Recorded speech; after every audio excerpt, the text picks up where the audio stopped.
All right, hi everybody. David Fogel back with you, CEO of the Symphonina Foundation, back with another Symphonina Foundation podcast on launch day for Symphonina Stories, New Horizons.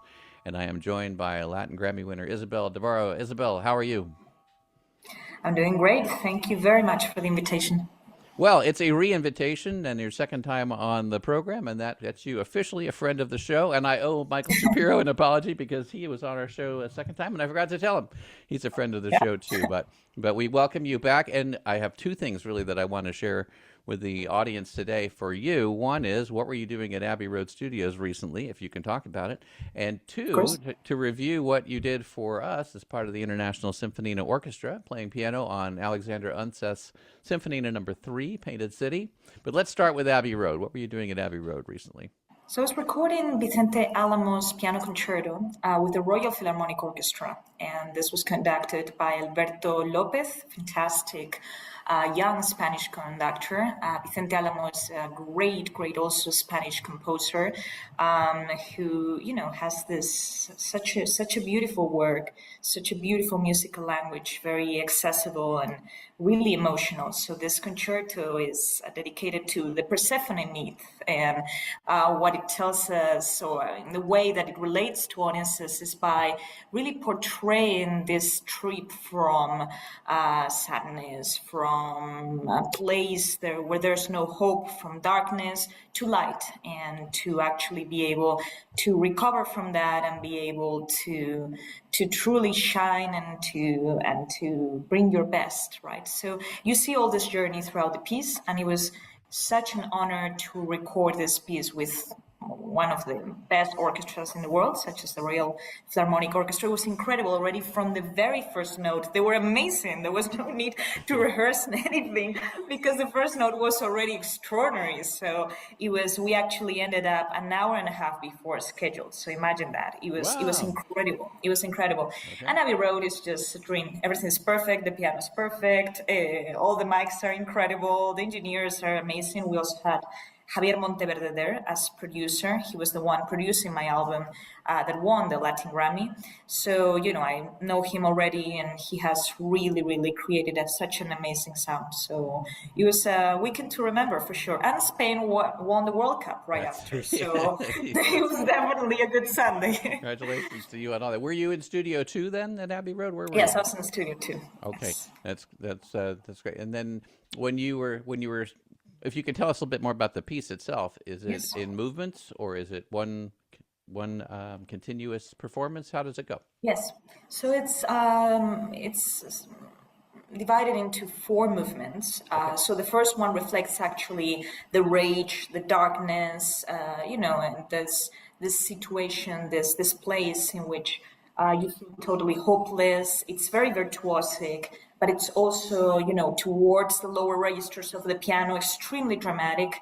Then we go to a second lyrical movement, which is this transit between these motions and light, and moving towards lighter and lighter sounds and a lighter aesthetic. And then we move into the last two movements, which really represents that renaissance, that rebirth of the soul after being in such a difficult state. So it's truly a journey from the first towards the fourth movement. It's a 35-minute piece approximately. Okay. So it is very demanding in many ways. First, in an emotional way, because it truly asks the pianist and the whole orchestra, but I will speak especially for myself. I think it asks and demands a lot emotionally for the artist. And also, from a technical point of view, Vicente's Alamo's writing is great and it's very pianistic, but it has its technical challenges in there. So it was truly a challenge, but a beautiful one, and I'm extremely excited about this project. I was going to ask you about the emotional challenges, but also the Yeah. emotional ride that you must go on yourself as you're performing it. And it's not just the ride of the music that you would get from listening or performing it, but you're also under the pressure. Say you finish a little early, or a lot early, but you're under the pressure of recording it too, which is Absolutely. another different pressure. Do you think all those things work together to get a better performance, or are they maybe working against it? How, or is it, or does it even matter? I think it's a fascinating question. So I think the way you plan a recording, it's sometimes different. The way you plan a performance and a live performance, you know that, there's this pressure that it has to be perfect. In this case, you're working with a top of the world orchestra, so you want to make sure that if there's an air take, it's not your fault. So that was something, of course, to consider in the weeks before. We did a very strong work, the conductor and myself together, in the weeks leading to the recording. So we were almost rehearsing every day, just by ourselves. And we took this as a very important opportunity for both of us. And we wanted to make sure that both of us were really, really together. So when the orchestra joined, everything was in place, at least from our end. And we were sure that it was going to be perfectly in place from their end. So, right. So I think that was key, actually, that kind of preparation with the conductor. You usually don't have that in a performance. You usually have one rehearsal and then the dress rehearsal, and that's mostly it, hopefully, sometimes once more. So having the time, the generosity of Alberto to actually get to work on the piece with the composer for several days and making sure everything was very tight, then that made the recording easier. So even though, of course, before entering the studio I was a bit nervous, especially when you enter there, it's always, quite a feeling. But then once I started recording, because we worked so thoroughly through the whole thing and everything was so clear and the orchestra was responding marvelously, everything just went perfectly. It was just one rehearsal, one take, let's do another one just in case, let's go next. And that was something incredible. And I'm just, extremely grateful, because I think when you get people like Alberto, like Vicente, that we are all on the same page and we just have this very mindful way of rehearsing and of preparing, and where preparation is at such high level, then things tend to work out, and that's what happened. Absolutely. And when you're doing your performances there, how many takes do you think you took on average, let's just say, for each movement as you were going? That's what I was saying, that it was such a little amount of takes, and that's what I'm amazed, and I think the key here was actually being very prepared with the conductor, because they work so well together as an orchestra. They're used to work with themselves and to play with themselves, so they were so together. That was amazing. From the very first note, everything was in place. So the thing here was to connect both our part, so both the conductor and the soloist part, with the orchestra, right? That was where the challenge could actually emerge. And it was very easy. So again, it was one rehearsal. We didn't have to repeat much because it was already perfect, from maybe a couple of spots here and there, but something absolutely minimum. And then a couple of takes. Maybe in that one we got one more, but just to be safe, just to be on the safe end, which again, considering how picky I am, how picky everyone is, Javier, the people at Abbey Road, that meant that we made a quite good work, because otherwise we wouldn't have passed even a note out, it would have been. So I think the key was preparing a lot and rehearsing. I think it was one of these performances recordings that I've rehearsed the most before. So I think that's why the result was good. That's excellent. I have two follow-up questions. And one, is the album going to be released, or the piece going to be released? And then also, are you going to be performing it live with other orchestras? So the album is going to be released, we expect, on August 14th. So it's going to be between 14th and 16th. Okay. So it's almost there. It's about to be released. And, we're finalizing the production right now, and the idea is that it gets released then. And then regarding the performances, we already have one booked in Madrid at the Auditorio Nacional. That's going to be on April 11th. So I'm very excited about that, and we hope to get a few more. We're working on that, and hopefully next time I can tell you some good news. But for now, I'm really excited that it gets premiered in Spain, and at such a big auditorium as the National Auditorium in Madrid. That's wonderful. Congratulations to everybody, and you in particular. I'm going to eagerly await August, whatever, 14 or whenever it is. It's very quick to do all the mixing and mastering for a 35-minute symphonic work like that. So my hat's off to all the mixing engineers and everybody else who's involved in all that. But before we move on to the next thing, do you get involved in listening to the mixes and giving your own perspective on things, or do you let other people Yes. handle that? So that's a very good question. So actually with Javier, because we've worked together already in two cities, so in the last one, but in the one before. So it's true that I trust him a lot, but I always listen before anything is released. I really want to make sure that everything is in place. And sometimes, as a pianist, you listen to things that perhaps the engineer hasn't listened to, or even the composer.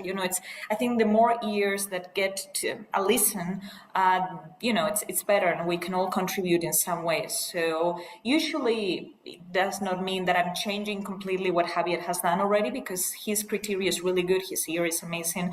So usually he's 99% right. Yep. But there's always that moment in which you may suggest some things, and it's great to have this collaborative approach. Yeah. That sounds great. Well, again, congratulations on all that. Is that your first time at Abbey Road? Excuse me? Was that your first time at Abbey Road? First time at Abbey Road, yes. Okay, but not the last time.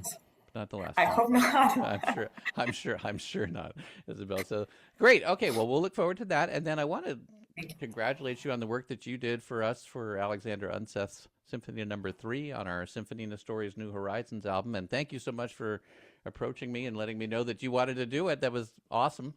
And Go ahead. Yes, I'm a big fan of your work, and whenever the situation emerged, it's such an honor to be part of this great city. I think the way that you put together such interesting works, extraordinary works, and also very, very interesting musicians from around the world is truly extraordinary. And I think only you and very few people could do that, because it's when you truly look first at the orchestras involved, but also, at the quality of the artists that are involved, is pretty amazing. And when you sent me the scores, and when I had the chance to look at the piano parts, I loved the piece. I loved, how well it was written for the piano. And again, I really tried to get into the piece. I worked quite a lot on it, and it was a beautiful experience also recording it. And I'm extremely grateful to you for that. Thank you. I appreciate. I'm humbled. So, and I'm not usually at a loss for words. So, thank you again. So, I think, and let's credit. I think it was a Studio Uno too, where you were doing the recording. Studio Uno. That's correct. They did it's a great studio here in Madrid. They did, a great job. Yeah. They did do a fantastic job. So, Alex's Symphonina is an amalgam across the entire orchestra. It's not a concerto per se. Everybody has their part to play, and then they go away, and then they come back and they have another part to play. And it's written in a Broadway-esque style. Might be even music in some cases you'd associate with an animated cartoon, with somebody chasing somebody, then they stop, and then they start chasing again, and away you go. So that's what Alex written. And so what I want to do now is share a little behind the scenes with the audience that we have. We're going to listen to some of your piano from each of the movements just in solo, and then we're going to listen to how it all fits with the orchestra. And I want to just make the point too that this is the International Symphonina Orchestra, which is an orchestra I created. It's from players from around the world who record separately, and then I do all the engineering to make it sound as one orchestra.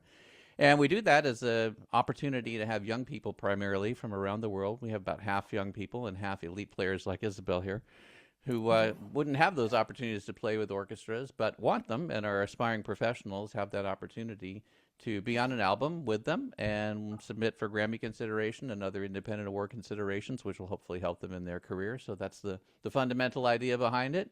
And with that, let's go listen to Alex's Movement 1, which it's French, and I'm going to not do this very well, but Le Temps un Cirque. I've never had French. I think maybe I came close. We'll see. You're doing it much better than I would, so that's All right. We're going to switch over and listen to Isabel on the piano now.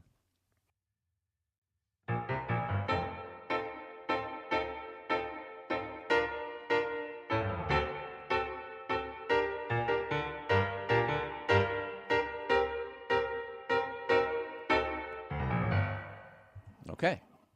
So there's that part. Let's hear how it fits in with the entire orchestra in that piece.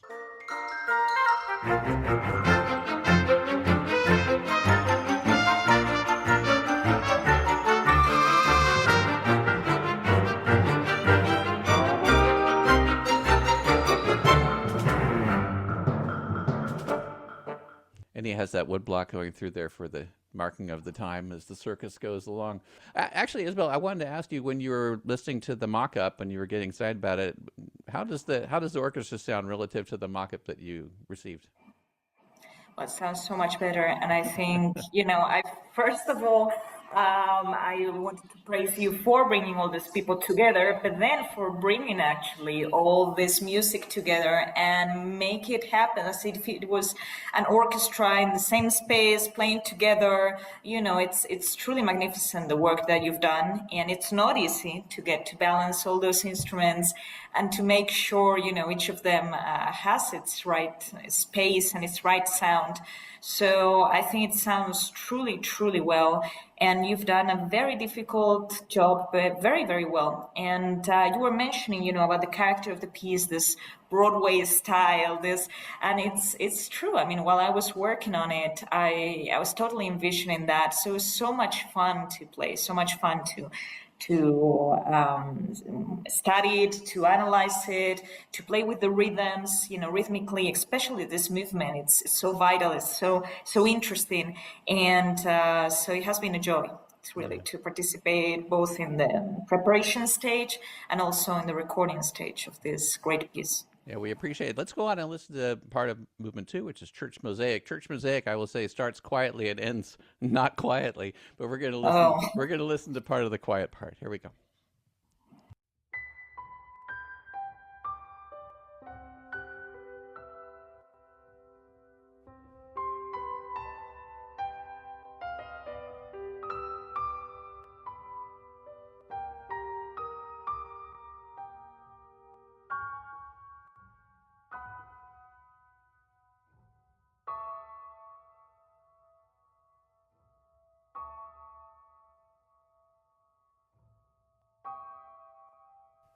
Okay, and in that part, Isabel, your piano does have more of the lead, and we're going to listen to how it fits in with everybody else here now.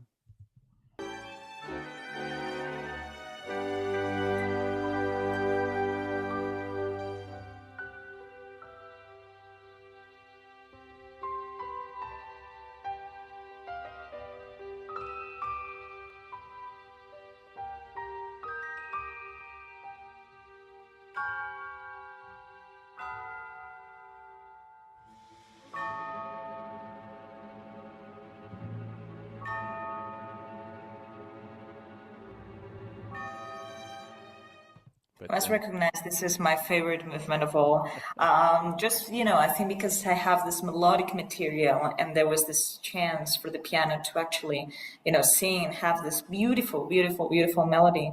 It allowed me really to explore all these colors, right? And I think it's a very descriptive music, and it truly, helps to think about and to really let your imagination fly with all these sounds, all these colors of the music that appear in here. So it is my favorite movement, and I'm so grateful to get this beautiful melody in there. It was truly a joy to record that. I totally appreciate that as a piano player too. It's a great spot. It's hard to pick a favorite movement of Alex's for me because they're all great, and they're all so different. They're also different too, but there we go. Next one up is Bluebird's Dream. Let's listen to some of your piano there.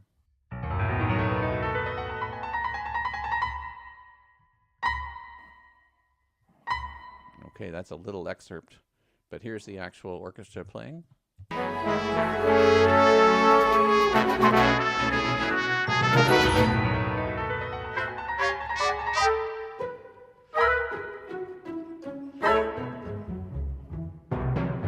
That's Chris Prather on the timpani there. For those of you who know Chris, he's part of our team. Fantastic. Really, really good. I think what you mentioned also is very important, how different the movements are and how at ease is the composer with each of these characters. That's not easy. Usually, composers try to stick to a particular sound and a particular musical language, and being able to explore such different languages within one same piece and making it coherent at the same time, it's not easy. And I think this work truly reflects that. So that was also something to remark here. I think, Isabel, that's a great observation. And Alex, Unseth, our composer here, is, I believe he's 23 years old now. So yeah. he has a long career ahead of him. But yes, he's already very accomplished in being able to do all that. And it is wonderful. And it's wonderful to be able to work with him. I have the joy when we get these recordings, and I've assembled, the first composition of everything from everybody around the world. It might be 60 tracks to put together. Right. We go through, listen to, and Zoom with him, and start making it the way that we both want it to be. And it's just a pleasure to be able to do that. Let's go on to movement 4, the final movement, New York Halloween, and listen to your piano. And then we'll listen to where your piano overlaps and let the piece conclude, so we have a natural conclusion to everything.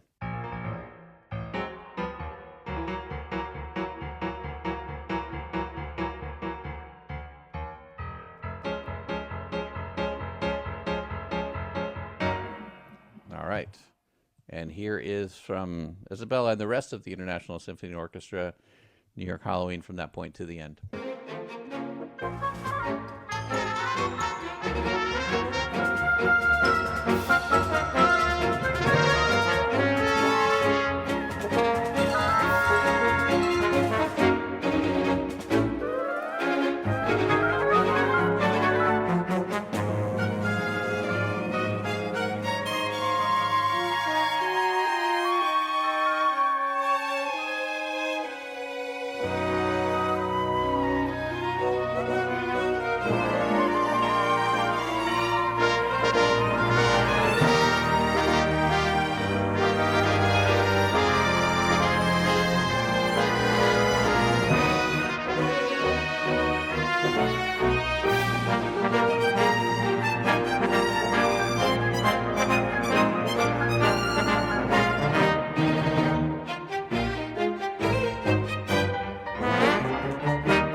And again, Chris Prather with the timpani at the end there. So, yes. Isabel, thank you so much for all that work that you did for us and for helping make the music. That's what else can I say? Thank you so much. Thank you for the opportunity. It has been a pleasure, and it's truly an honor to be part of this city. We greatly appreciate it. What do you have planned for the rest of 2026? Well, so I recorded also another CD with the Spanish Radio Television Orchestra. Its title is Entre el Greco y Cervantes. So it's those are works by Víctor Morales, Spanish composer, and they are inspired by El Greco, by the painter, and by Cervantes, the writer. So my pieces, there are 5 tracks in total. 3 of them are solo piano with orchestra. 2 of them are inspired in 2 emblematic paintings by El Greco, which is The Burial of the Señor d'Orgaz and The Landscapes of Toledo, which are 2 beautiful paintings. And the music truly depicts each of these paintings in detail, so you can see all the characters. A bit what we were talking with this piece before, that you could see actually the characters interacting. That's what happens also in this Greco Diaz. And also I'm playing in one of the tracks with the title of Dulcinea's Dream.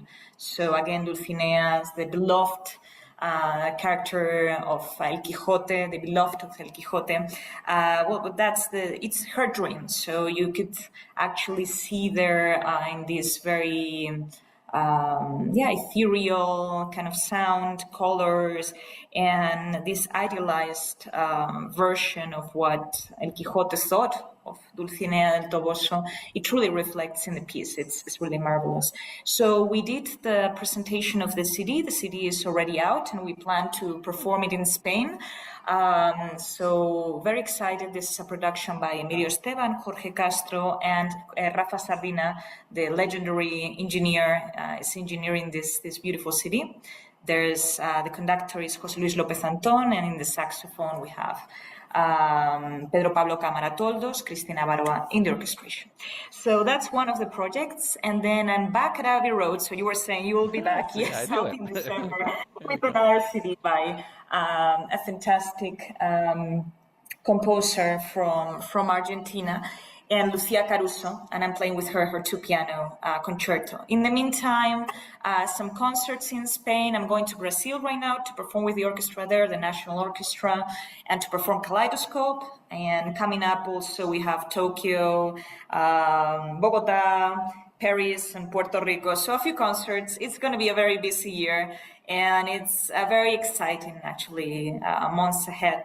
But, very grateful for all these opportunities and very excited for all these beautiful concerts Yeah, that are coming up. two questions. When you're doing all that traveling, do you get a time to enjoy the places that you're going to, or are you right off to the next place? So I try. Usually it's true that I just stay for a few days. So it's usually concert day in which you're rehearsing all day leading to the concert. Then the day after the concert, I usually try to walk around and see a bit. I love traveling, and I've been doing that since I'm 4 years old, because I started already playing concerts since the age of 4. So, Okay. I love it, and I think it's one of the great privileges of an artistic life to get to travel, to get to meet people from all over the world. So I try to visit the museums, to walk around the city. And, there's not enough time. You always want more time. But it's true that I always try to block at least a couple of hours, a bit, to get to see something, yes. Maybe you'll see the thing that you want to see next time, and then you'll have Yes. a travel time to come back and just spend a week and see what it's all about when you have another. An I want to ask you. excuse to- Yes, exactly. Yeah. Are you going to be in Southern California at all? I hope so. It's true that I don't have anything planned, but I would love to be soon. You keep I us love it. keep us posted here. We'd love to get back I together will, for with you. sure. If people want to get in touch with you, what's the best way to do that? Well, I think Instagram, Isabel Dobarro Pianist, that would be easier. Also on Facebook, Isabel Dobarro Pianist, and in X, and social media. And also you can contact me via my website. There's a contact form there. So, any queries that you have, you can also send it there. All right. Isabel, we wish you the best. We're going to listen to some more of your playing with the International Symphonina Orchestra on the way out here. If there's anything we can do for you at the Symphonina Foundation, anytime, you just let us know. Thank you so much for everything. Thank you.